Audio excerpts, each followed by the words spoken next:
Баршаңызға сәлем, каналыма қош келдіңіз. Бүгін сіздермен фантадан жасалатын пирогтың рецептісін ұсынғым келіп отыр. Видеоның соңына дейін менімен бірге болыңыз. Өте қарапайым рецепт.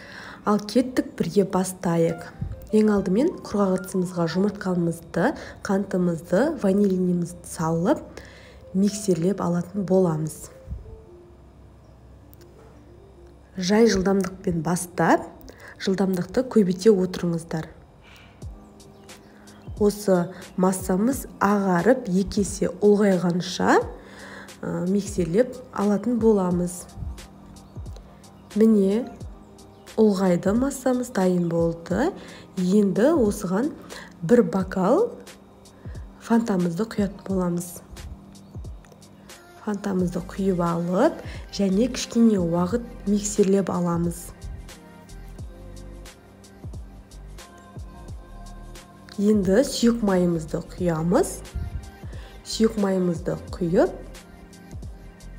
тағы да миксерлеп аламыз. Енді електен өткізіп дайындап қойған ұнымызға қопсытқышымызды қосып, кішкене араластырып жіберіп, бәрін бірден салмаймыз, 2-3 бөлікке сала отырып, осылай венчиктің көмегімен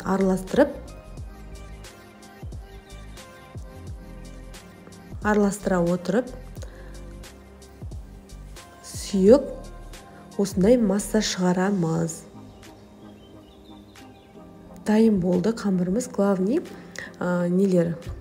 түйіршіктер қалмаса болды қамырда.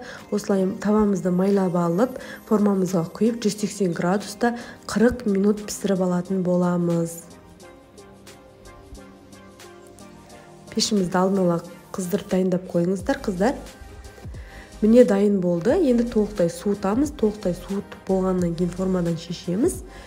Осылай бетіне қант ұнтағын сеуіп, дастарханға ұсына берсеңіздер болады. Дәмі өте ерекше.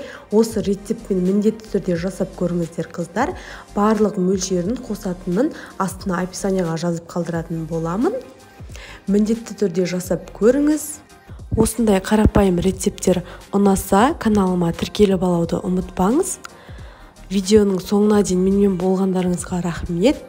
Маған лайк басып, комментарий қалдыруды ұмытпаңыздар. Сау болыңыздар.